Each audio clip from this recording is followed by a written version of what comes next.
Hey folks, Fat Guy Flies RC out here at the Avon Park Aero Modelers Club. Going to take up the FMS PA 18 Super Cub. Right, left, up, down, right, left. Take off, landing, and don't need flaps today. Oh wait, hold on. Brakes on. Yeah, see, E-Flight, you're not the only one that has that.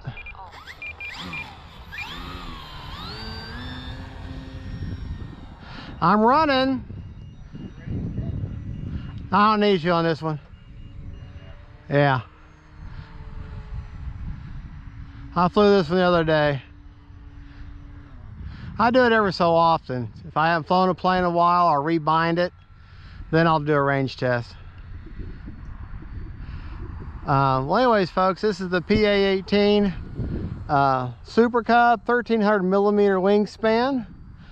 And she's very popular because FMS is sold out, Fair RC is sold out, and as soon as they get these 1300 in, they fly off the shelf. So if you keep an eye on those two websites, as soon as you see it come available, buy it, because it will be gone quick. And I was just very, very fortunate that I found out this thing was going to be in production about a year ago. Immediately put my name on the waiting list. But as you can see, it's a very capable little Cub, modeled after the PA-18 Super Cub. And they've done a good job with it. I really enjoy this plane. I had the 1700 millimeter version also, but I sold it to a guy in the club here, of course.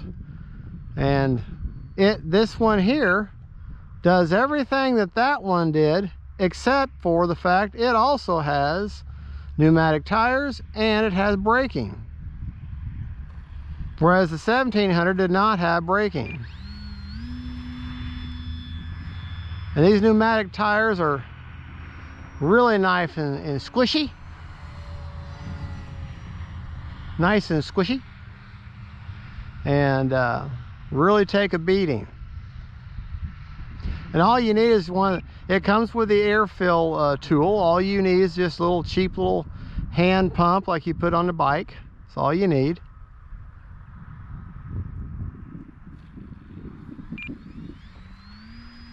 And she'll, even without flaps, she'll lift off, and that was only half throttle lift off there. So if I were to put down takeoff flaps and give her full power, she'd lift off in 3 or 4 feet. So she's not hurting for power at all. Let me bring her by kind of a close to me here. That way you can get a good look at her. I highly suggest put some markings on the underside of the wings or the top of the wings, because that white plane will bleed out quick if you got a gray day. That little strip of black along the front, it disappears really quick. So on a gray day, this plane will blend in. There we go. Bouncy, but that's okay. I want to show you how the gear is such good quality.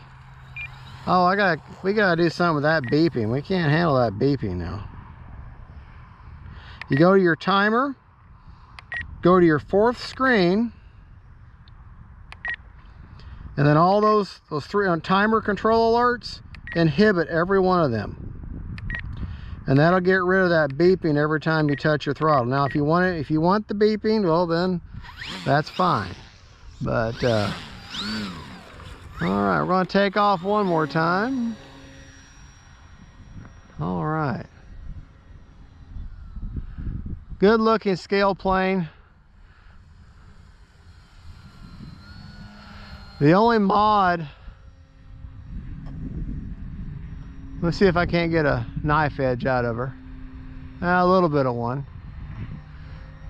The only mod I've done is on the battery hatch.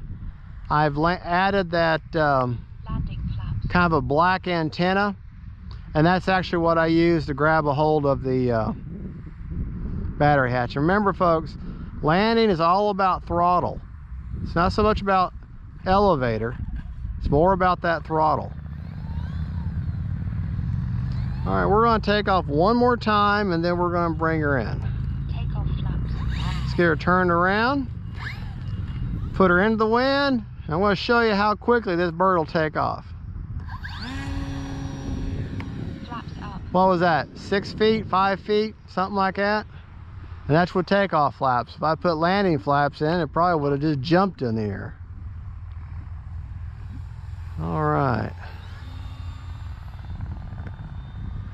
Just so you know, I'm running a 3600 Chronix 3-cell, which is a China hobby brand.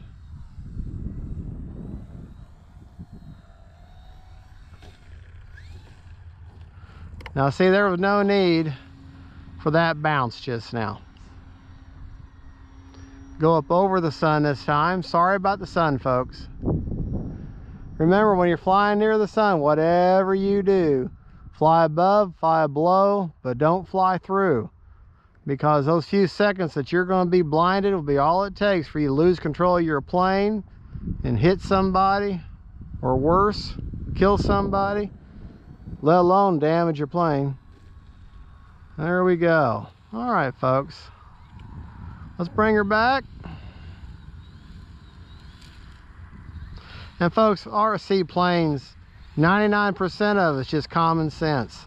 The safety of RC planes, 99% is just common sense. All right, like for instance, turn the prop off before you touch the plane. Last thing you want to do is go to the hospital with a lopped off finger because you were stupid. All right, but I was going to show you that antenna right there on the battery hatch. That's the only mod I've done. And the reason is because that lid hatch, it attaches so tight. So I've taken a long zip tie, I've fished it through the top of the hatch, and then I have it coming up level or even with the top of this battery hatch. There's no protrusion there, and that way it fits on there nice and tight. And I got something to grab to pull that hatch off. Let's take a look and see how much life we've got left. This Chronix battery just absolutely fits perfectly all the way forward. There's a guard there, so you don't have to worry about hitting your motor with your battery. And I flew for basically 5 minutes, and I've got 3.94 down the road, 67% left. Could have flown for 3 more minutes easy. Oh, look at E-flite twatter just took off. That's a very wonderful, stable plane, good looking plane. All right, well folks, there you go. That is the FMS PA-18 Super Cub for the 1300 millimeter wingspan with nice pneumatic squishy tires, big old Tundra tires. She got flaps, she got lights, she's got it all. All right, folks, y'all have a good one. Don't forget to like and subscribe. God bless y'all. And don't forget, faith, family, and friends, and them planes. Bye-bye.